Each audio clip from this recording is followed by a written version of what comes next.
Hola, buenas tardes. En esta oportunidad les voy a hablar sobre el libro Rasputín, escrito por Henry Troyat. Henry Troyat, un autor ruso, pero que vivió mayoritariamente en Francia, a donde toda su familia emigró con la caída del régimen zarista en el año 1917. Un escritor de excelencia del cual tuve la oportunidad de leer una cantidad interesante de libros, y les puedo asegurar que leer una obra, cualquiera sea, de Henry Troyat es hacer una lectura de excelencia asegurada.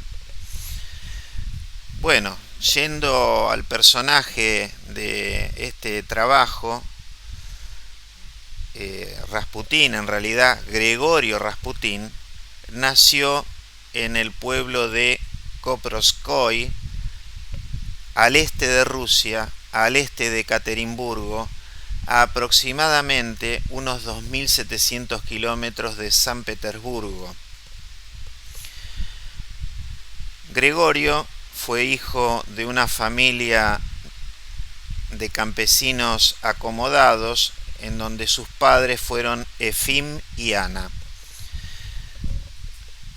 Quizás a quien no haya tenido la posibilidad de leer su historia, el nombre de Rasputín le suene más bien a un sobrenombre, pero en realidad, como dice en el libro,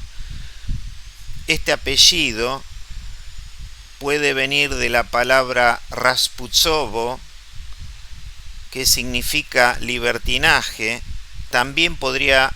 venir de Rasputié, que significa la encrucijada, o de Rasputo, que quiere decir aquel que arregla vínculos y situaciones complicadas.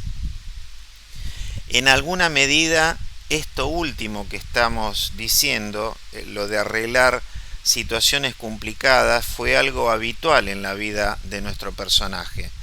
Pero volviendo a sus inicios, la familia Rasputín tuvo dos hijos, el mayor Miguel y el personaje de nuestra obra, Gregorio. Siendo pequeños ambos y jugando en la orilla de un río que pasa por el pueblo, el río Turá, se cayeron en sus aguas heladas, y como consecuencia directa de esa situación, ambos tomaron una neumonía muy severa. Tan severa fue que en el caso de Miguel lamentablemente falleció. Parecía ser que Gregorio iba a seguir el mismo camino, pero increíblemente, en una mañana, cuando ya se lo creía perdido como a Miguel, de repente se sienta en la cama y dice con una voz apenas perceptible: sí, oh, sí, quiero. A lo cual un sacerdote de la aldea que estuvo con él después de ese suceso le dijo a la familia que él estaba convencido que había sido la Santísima Virgen quien había visitado al niño y lo había curado, porque Gregorio había sido elegido para tener un gran destino durante su vida, ¿no es cierto? Posiblemente en función de esta circunstancia fue que Gregorio, que si bien era, podríamos decir, un semi-analfabeto, se dedicó a una vida religiosa, pero una vida religiosa por fuera de la iglesia cristiana ortodoxa, que es la iglesia, digamos, mandante en Rusia, y en realidad lo que hizo fue convertirse en un starets, que un starets es algo así como un monje ermitaño, ¿no es cierto? Un monje por fuera de la iglesia y que lleva su vida por sí solo, por decirlo de alguna manera. Joven él inicia un peregrinaje que lo lleva hasta San Petersburgo y a sabiendas de comentarios que le llega a la nobleza de San Petersburgo de que el padre Gregorio tenía ciertas capacidades, una amiga de la zarina Alejandra, concretamente Ana, y dada la hemofilia del zarevich, es decir, el zarevich es Alexis, el hijo de la pareja real, el hijo del zar Nicolás II y de la zarina Alejandra, perdón, Ana les presenta a la pareja, a Gregorio, en ocasión de una situación en la cual Alexis enfrentaba un caso muy difícil ocasionado por su enfermedad y en la cual los médicos de la corte no lograban resolver el problema serio de salud que estaba enfrentando el zarevich. Y bueno, a no más de presentarse en la habitación del zarevich Rasputín y de realizar unas oraciones en silencio, se retira él de la habitación y al día siguiente ese cuadro tan complejo que presentaba el zarevich, en donde tenía una fiebre muy elevada, en donde el zarevich deliraba y tenía la zona en la cual se había producido un golpe, como le suele suceder a todos los niños que se golpean jugando, al día siguiente se levantó prácticamente como nuevo. A partir de ese suceso es que Gregorio, el padre Gregorio Rasputín, pasa a ser un incondicional de la familia del zar, y principalmente es Alejandra quien confía totalmente en sus capacidades. Bueno, durante el gobierno de Nicolás II, el último de los zares rusos, el gobierno ruso tiene que enfrentar la Primera Guerra Mundial, que bueno, ocurre por el suceso de Sarajevo, y Rusia evidentemente participa de esa guerra en función de que, digamos, el lugar donde se produce el asesinato era un pueblo eslavo. Entonces los rusos, como eslavos, salen en defensa de los yugoslavos y por eso participan de la guerra. La guerra no va en ningún momento bien para Rusia, tanto es así que el zar en un determinado momento decide ir al frente, y eso sucede hacia fines del año 1915, y en ese momento Alejandra, la zarina, y asesorada por Rasputín, se hacen cargo del gobierno ruso. Y allí en realidad, y más que nada por indicaciones de Rasputín, se cometen una cantidad de errores que no hacen que deteriorar más de lo que ya estaba deteriorada la relación entre el gobierno zarista y el pueblo ruso, porque bueno, faltaba comida, porque los hijos de las familias que iban a la guerra volvían en cajones, porque aquellos hijos que volvían les comentaban a sus familias que los mandaban a pelear en condiciones tan malas como que había un fusil cada 3 soldados o cada 5 soldados. Y bueno, todo eso no hizo más que ir provocando el deterioro final del gobierno zarista, que condujo con un interregno de un gobierno provisional de Kerensky en el medio a el advenimiento del gobierno comunista en octubre del año 1917. Bueno, sin embargo, podemos decir que Rasputín, Gregorio Rasputín, no era un personaje, como decimos nosotros los argentinos, un chanta, sino que evidentemente